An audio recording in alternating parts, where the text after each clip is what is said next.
Venkateswara gold తాకట్టులో ఉన్న మీ బంగారాన్ని విడిపించి కొనబడును.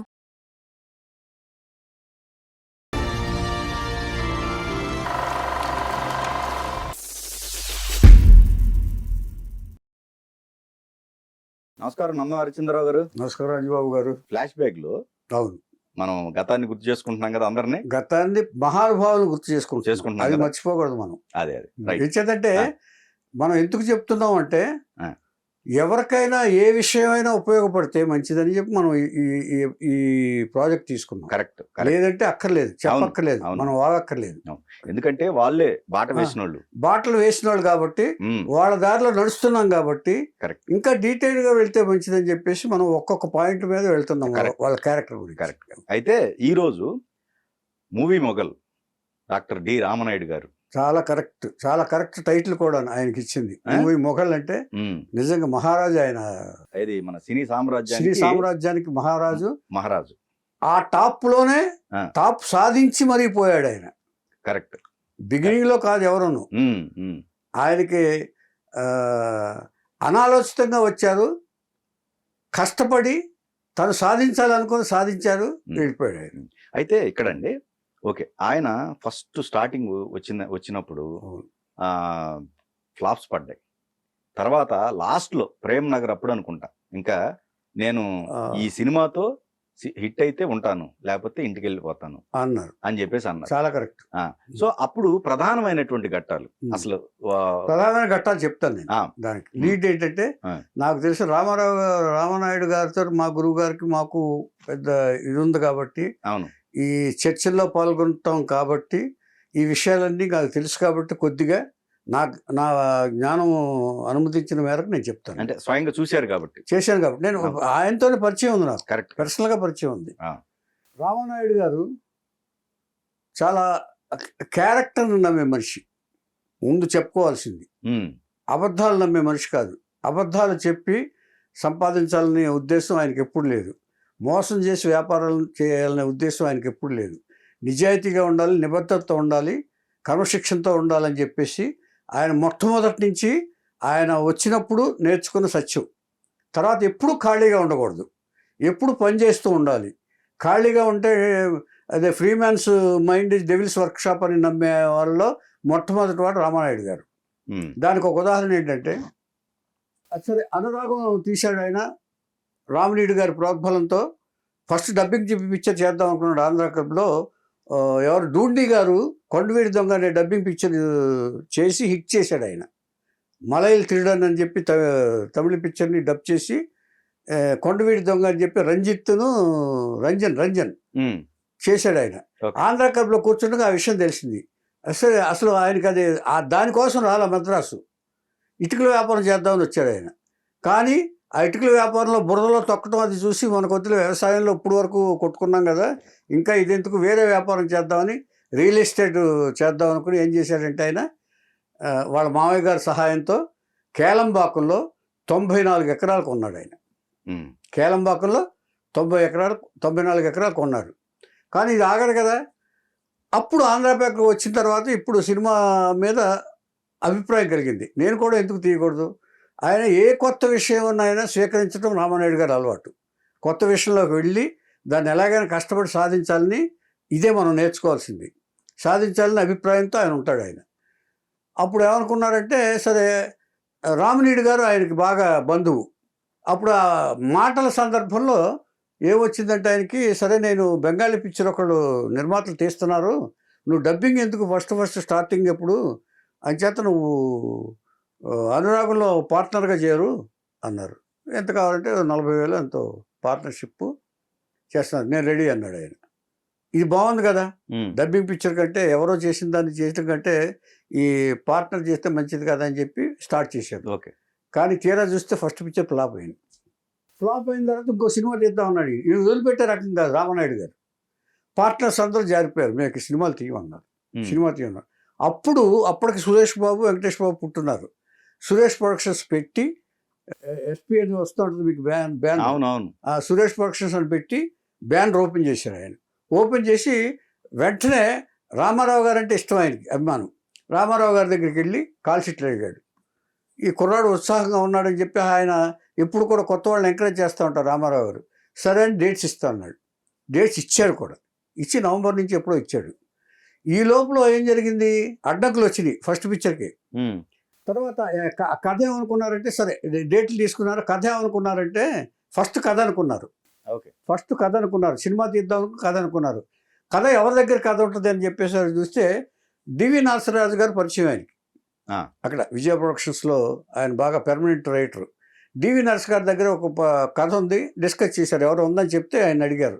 ఆయన అడిగితే, బాబు ఇది చాలామంది వద్దన్న కథ, అందరూ వద్దని ఉండొచ్చండి, నాకు నచ్చొచ్చు కదా, నాకు చెప్పండి, నచ్చితే నేను తీసుకుంటాను అన్నారు ఆయన. ఇదే ఈ ఆలోచన, జడ్జిమెంట్ అనేది ఎందుకు కావాలనేది ఇక్కడ దీన్ని బట్టి మనకు అర్థమవుతుంది. సరే ఆయన రాముడు వీవుడు కథ చెప్పాడు. ఆయన రాముడు వీవుడు కథ చెప్పిన తర్వాత ఈయనకి బాగా నచ్చింది. మరి డైరెక్టర్ని ఎవరు పెడదాం అంటే, సరే అందరూ పెద్ద డైరెక్టర్లు ఎవరు, ఇప్పుడు డేట్లు ఎవరు, కొత్త బ్యానరు, ఫస్ట్ టైం బ్యానర్ ఇది, పైగా పూర్వపు చరిత్ర లేదు ఈ బ్యానర్కి, వేరే వాళ్ళని ఇది చేయాల్సిన అవసరం ఈయనకి లేదు. అందుకని ఏమనుకున్నారంటే వాళ్ళే సజెస్ట్ చేశారు. తాపి చాణక్య గారు ఉన్నారు, కాకపోతే ఆయన ఇప్పుడు ఫ్లాపుల్లో ఉన్నారు, బట్ మంచి డైరెక్టరు. అంటే ఫ్లాపులకిను దర్శకుడి యొక్క మేధస్సుకి సంబంధం లేదు, అంచేత ఆయన పెట్టుకుంటే బాగుంటుంది ఇలాంటి సబ్జెక్ట్స్కి అని చేశారు. మరి హీరో ఎవరంటే ఎన్టీఆర్ గారి దగ్గరికి అక్కడికి వెళ్తే డేట్స్ ఇచ్చాడు ఆయన. డేట్స్ ఇచ్చిన తర్వాత ఏం చేయలేదు, సక్రమంగా జరిగితే ఇంకేముంది, అడ్డంకి వచ్చింది. ఎలాగంటే ఈ డేట్ల కోసం ఈయన ప్రిపేర్ చేసుకుంటున్నాడు, ప్రాజెక్టు చేయడానికి అన్నీ ఫిక్స్ అయిపోయినాయి కదా. ప్రిపేర్ చేసుకుంటుండగా వాసన గారని వచ్చారు, జెమిని వాసన గారు తెలుసు కదా మీకు, జెమిని స్టూడియో. ఆయన వచ్చి ఎన్టీఆర్ గారు డేట్స్ అడిగాడు. ఆయన అంతకుముందే ప్రామిస్ చేస్తున్నారు, వాళ్ళు అప్పుడు రాలేదు కాబట్టి స్టూడియో వాసన గారు వచ్చారు కాబట్టి డేట్స్ ఇవ్వాలి. ఆయన తీసే సినిమా ఆడబ్రతుకు. ఓకే, ఆడబ్రతుకు గుర్తుండే ఉంటుంది మీకు. ఇది వచ్చేసి రాముడు భీముడు కదా, రామనాయుడు గారిది ఇది. అదే రామనాయుడు గారికి డేట్స్ ఇచ్చాడు ఆయన, రామారావు గారు. దీని టైటిల్ ఇది, దాని టైటిల్ ఆడబ్రతుకు. రైట్. ఎవరు, వాసన గారు తీసేది. ఓకే, దానికి డేట్స్ ఇమ్మన్నాడు ఆయన. వాసన గారు గౌరవించి జెమిని స్టూడియో అధినేత ప్లస్ అంతకుముందు నుంచే పరిచయం ఉన్న ఇది కాబట్టి రామారావు గారు ఆయనకి ప్రాధాన్యత ఇద్దాం అనుకుని మనసులో అనుకున్నారు. ఆయన ఎదుటి వ్యక్తులను ఎలా గౌరవించాలో తెలిసిన మనిషి ఎన్టీ రామారావు గారు, అందులో సందేహమే లేదు. చిన్నవాళ్ళైనా పెద్దవాళ్ళైనా గౌరవిస్తారు ఆయన.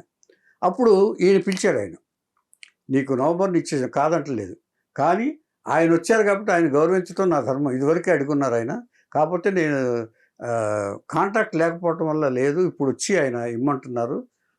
మంచి కథ అది, ఆడబ్రతుకు అనే సినిమా ఉంది, జెమిని వాసన గారు తీస్తున్నారు. అంచేత నువ్వు కొంచెం నీకు మళ్ళీ డేట్స్ ఇస్తాను, అంచేత ఒక 5-6 నెలలు నువ్వు పోస్ట్ పోన్ చేసుకోవాలన్నారు. ఓకే సార్, అదేమో ఫస్ట్ టైమే కదా నేను తీసేది పిక్చరు, మీరు చెప్పింది కాదేమో ఉంది అని రామానాయుడు గారు ఒప్పుకున్నారు. ఎందుకంటే ఆయన ప్రాజెక్ట్ ఏం క్యాన్సిల్ అవ్వాలా, ఇందులో ఇదేంటంటే రామారావు గారు ఇస్తా అన్నారు అని ఆగస్టు నుంచి ఇచ్చాడు ఆయన. నవంబర్ని ఇచ్చిన డేట్ తీసుకుని జూలై వరకు వాళ్ళకి ఇచ్చేసి ఆగస్ట్ ఇచ్చారు. ఇది జరుగుతుండగా ఒక మిరకిల్ జరిగింది. ఏంటంటే ఆడబ్రతుకు షూటింగ్ జరుగుతుంది, ఒక షెడ్యూల్లో 1.5 షెడ్యూల్లో అయిపోయిన తర్వాత పిక్చర్ ఆగిపోయింది. ఆడబ్రతుకు ఏదో కొన్ని కారణాల వల్ల, క్రియేటివ్ కారణాలు కావచ్చు, ఇంకో కారణాలు కావచ్చు, లేకపోతే వాసన గారు హిందీ ఫీల్డ్ బాగా ఇది కదా, అది కావచ్చు. కారణాలు మాత్రం నాకు పూర్తిగా తెలీదు, బట్ కారణాంతరాల వల్ల ఆడబ్రతుకు అనే సినిమా ఆగిపోయింది. డేట్లన్నీ ఉండిపోయినాయి, వాళ్ళకి ఇచ్చిన డేట్స్ అన్నీ ఉన్నాయి. అంటే వీళ్ళు ఏం చేస్తారంటే ఇదివరకు నెలకు 10 రోజులు ఇట్లాగే ఇచ్చేది, 6 నెలలు మిగతా సినిమాలు ఉంటాయి కదా, వచ్చేది ఈ డేట్లన్నీ జెమినికి ఇచ్చిన డేట్స్ అన్నీ ఖాళీగా ఉన్నాయి. మళ్ళీ పిలిచాడు రామనాయుడు గారిని, బ్రదర్ మీకు అది కొంచెం టైం పట్టేట్టు ఉంది, మీరు రెడీయా అని అడిగారు. ఇదే ఒకటే క్వశ్చన్, మీరు రెడీయా అన్నారు. నేను ఎప్పుడో రెడీ సార్ అన్నాడు ఈయన ఇంకా ఉత్సాహంగా. ఇది ఇందులో తెలుసుకోవాల్సింది ఏంటంటే, నిర్మాతకి నటుడికి ఒక పని జరగాలి అంటే ఇద్దరిలోనూ హుషారు ఉండాలి. అంటే మీరు రెడీయా బ్రదర్, నేను రెడీ బ్రదర్ అన్నాడు. ఈయన కూడా బ్రదరే, బహువచనాలు లేవు. వెళ్ళి రామనాయుడు గారు రెడీ బ్రదర్ అన్నారు. ఆయన సరే స్టార్ట్ చేసుకోండి అన్నారు. దట్ ఈస్ రాముడు భీముడు. రాముడు భీముడు హిట్ అయిన తర్వాత రాముడు సూపర్ హిట్ అయింది. ఎవరైతే వద్దన్నారో కథ, ఉమ్. ఎంతమంది అయితే నిర్మాతలు వద్దన్నారో వాళ్ళ నోళ్ళు మూయించిన కథ రాముడు భీముడు. And flop director. Flop director, అందరూ తిరస్కరించిన కథ. ఆ రైటర్ డివి నరసరాజు గారి కథ. మంచి రైటర్ ఆయన. చెక్ చేశాను, మంచి రైటర్ ఆయన. ఏమండి. ఉమ్. డివి నరసరాజు గారు విజయ ప్రొడక్షన్స్ లో పర్మనెంట్ రైటర్ ఆయన. అదే. ఆయన ఆస్థాన విద్వాంసులు. అవును. పాలగుమ్మి పద్మరాజు, ఈయన ఉమ్. సదాశివ బ్రహ్మం, వీళ్ళందరూ అక్కడ రైట్. విజయ ప్రొడక్షన్స్ వచ్చిన వాళ్ళు. ఆ. వాళ్ళు కూడా నో అన్నారు ఈ కథకి. Okay okay. ఆ తర్వాత వాళ్లే తీశారు. అదే. ఇదే రాముడు. విచిత్రం ఏంటంటే, ఆ. మనం అనుకుంటామే దేవుడు విధిలిఖితం ఎలా ఉంటుందో చెప్పలేమని. ఏదైతే వద్దనుకుంటామో అది మన దగ్గరికి వచ్చి చేరుతుంది, అవును. మనకు ప్రాప్తం ఉంటే. కరెక్ట్. అయిపోయింది. ఉమ్. అయిపోయిన తర్వాత మళ్ళీ ఈయన హుషారు కదా, అసలు ఖాళీగా ఉండే ప్రసక్తి లేనే లేదు. ఇదివరకు వ్యవసాయం చేసినప్పుడు కూడా రైస్ మిల్లు, బస్సులు, టూర్ బస్సులు ఉండే ఆయనకి. ఆ. బస్సులు జాతీయం చేసిన తర్వాత బస్సులు తీసేశారు. ఆ. సో ఎప్పుడు బిజీగా ఉండే మనిషి రామానాయుడు గారు, విద్యార్థి దశ నుంచే. అటువంటప్పుడు నెక్స్ట్ రామారావు దగ్గరికి వెళ్ళారు. వెంటనే ఎలాగిస్తాను బ్రదర్, డేట్లు లేవు అని ఒక మాట అన్నాడు ఆయన. సరే, ఈ లోపల నా డేట్స్ ఇచ్చే లోపల మీరు ఎవరితో ఇంకో పిక్చర్ చేసుకోండి అన్నాడు. అంతే, అది ఆయుధం పట్టుకున్నాడు ఆయన. అమ్మయ్య, ఆయన ఏమో హర్ట్ అవ్వకుండా ఆయన నోటితో అన్నాడు కాబట్టి వెంటనే కాంతారావు దగ్గరికి వెళ్ళాడు. కాంతారావు దగ్గరికి వెళ్ళి ప్రతిజ్ఞాపాలన సినిమా తీశాడు. సరే, అది సరిసమానంగా సరిపోయింది. ప్రతిజ్ఞాపాలన తర్వాత ఏం చేశాడంటే ఆయన మళ్ళీ కాంతారావు గారి దగ్గరికి వెళ్ళాడు. హిట్ అయిన తర్వాత కాంతారావు వెళ్తే నాకు డేట్స్ లేవన్నాడు ఆయన. కాంతారావు గారు, ఆయన కూడా ఈ విట్లాచార పిక్చర్లో చాలా బిజీగా ఉన్నాడు కదా. ఆ తర్వాత అప్పుడు బాపయ్య గారు ఆయన బంధువు, ఎవరు ఈయన డైరెక్టర్, ద్రోహి అనే సినిమా తీశాడు ఆయన. ద్రోహిలో శుభ్రంగా 10 లక్షలు పోయింది ఆ టైంలోనే. అంటే అంతకుముందంతా రాముడు భీముడు 6.5 లక్షలతోనే అయింది. రాముడు భీముడు కాస్ట్ 6.5 లక్షలే, కానీ దీనికి ఎక్కువ అయింది. అంటే టైం మారే కొద్దీ ఇదవుద్ది కదా, సంవత్సరాలు గడిచే కొద్దీ రేట్లు మారుతాయి కదండి. 10 లక్షల బడ్జెట్ అయింది. 10 లక్షల బడ్జెట్ అయితే దాదాపుగా మొత్తం తుడిచిపెట్టుకుపోయింది ద్రోహి. అంటే టెక్నికల్గా కొంచెం చేజులు గీజులు చాలా బాగా తీశారంట. అది ఆయన దీంతోనే చెప్పారు. బాగా తీశారు, 10 లక్షలు ఖర్చు అయింది. పోయిన తర్వాత మళ్ళీ సినిమా తీయాలి వెంటనే. మళ్ళీ ఖాళీగా ఉండడానికి వీళ్ళే, డబ్బులు పోయినా సరే. రామానాయుడు గారి లక్ష్యం ఏంటంటే, ఆయన ఒకటే చెప్పాడు. ఆయన చెప్పినప్పుడు కూడా ఏం చెప్పారంటే, నేను ఫ్లాప్ అయితే చాలా సంతోషంగా ఆలోచిస్తాను, మళ్ళీ నెక్స్ట్ ఏం చేయాలని. సక్సెస్ అయితే మాత్రం చిన్న నవ్వుతూ ఊరుకుంటాను నేను. అంతే నా లక్షణం అది. అంటే ఫ్లాప్ అయిందని నేనేమి ఇచ్చేయకూడదు, మనం చేసే పనిని ఆపకూడదు. ఏదో ఒక లోపం వచ్చి పని ఫ్లాప్ అవ్వచ్చు తప్ప మళ్ళీ మనం ఎందుకు మనమే సక్సెస్ తీసాం కదా ఇంతకుముందు, మళ్ళీ మనమే తీస్తాం అనే సిద్ధాంతంతో ఆయన ముందుకెళ్ళారు. వెళ్ళిన తర్వాత సరే, ఆయనకి ప్రేమనగర్ ఎప్పటి నుంచో ఉంది, ఇది కొని ఉంది. ప్రేమనగర్ తీద్దాం, నాగేశ్వరరావు గారితో ప్రేమనగర్ తీద్దామని ఎప్పటి నుంచో ఉంది అది. దానికి ఆయన ప్రోగ్రామ్ వేసుకున్నారు. డిస్ట్రిబ్యూటర్స్ అప్పుడు ఇప్పట్లాగా ఏరియా వైజ్ కాదు. ప్రొడ్యూసర్ ఎంత పెట్టే డబ్బు మ్యాక్సిమం 80% డిస్ట్రిబ్యూటర్లు ఇచ్చేవాళ్ళు. డిస్ట్రిబ్యూటర్స్ మీద ఆధారపడే సినిమాలు తీసేవాళ్ళు.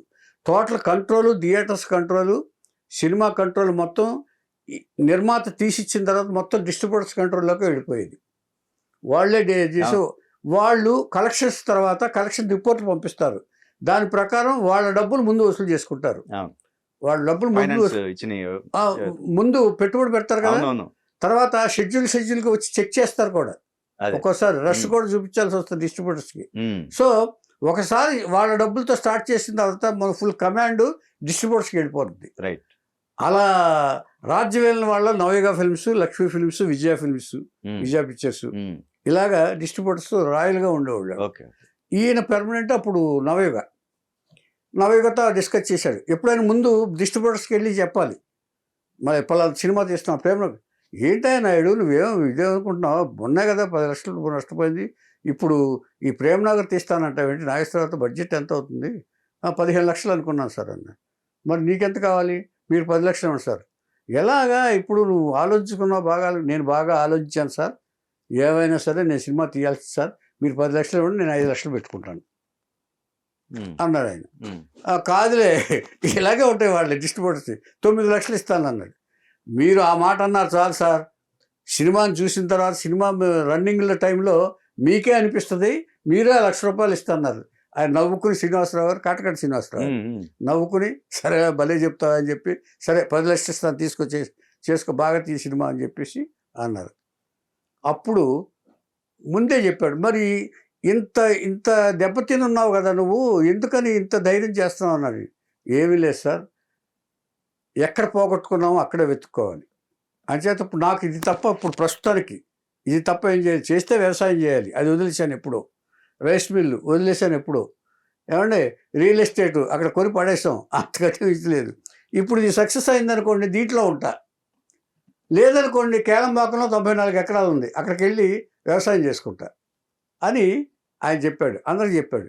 ఏంటి ఈయన ఇలా చేస్తున్నాడంటే, కానీ నేను సినిమా తీయటం మానను సార్, ఎందుకంటే నేను ఖచ్చితంగా సినిమా తీస్తాను, మాట ఇచ్చాను అందరికీ. నాగేశ్వరరావు గారితో మాట్లాడాను. తర్వాత నాగేశ్వరరావు గారు నాకు ఎప్పుడో చెప్పారు, ఆయన నమ్మినబంటుకి వెళ్ళినప్పుడు నాగేశ్వరరావు గారికి అతిథి మర్యాదలు అందరూ రామానాయుడు గారు చేశారు. కారంచేడులో షూటింగ్ జరిగినప్పుడు ఎద్దుల కోసం కారంచేడు వెళ్ళారు. అప్పుడు పరిచయం ఆయనకి. అంచేత రామానాయుడు గారిని నువ్వు ఎందుకు రాకూడదు ఇండస్ట్రీకి అని అడిగాను. నాకు ఇంట్రెస్ట్ లేదు సార్ అని చెప్పాడు అప్పుడు ఆయన. అంచేత ఇప్పుడు ఈ అవకాశం తీసుకుని ప్రేమ్నగర్ మొదలుపెట్టాడు ఆయన.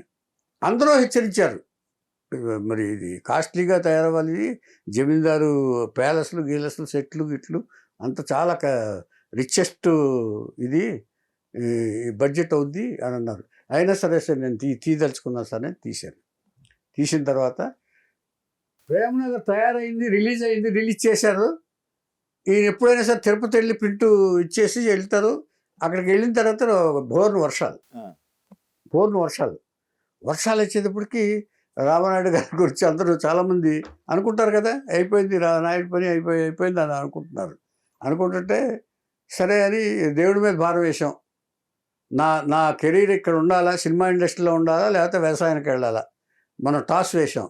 ఏ టాస్ గెలుస్తుందో అని భగవంతుడి భారం వేసి ఆయన వెయిట్ చేస్తున్నాడు. హోటల్లో కూర్చొని వెయిట్ చేస్తుంటే వర్షం వచ్చినా జనంలో వస్తున్నారు. ఆయన డిస్ట్రిబ్యూషన్ నుంచి కాల్ వచ్చింది.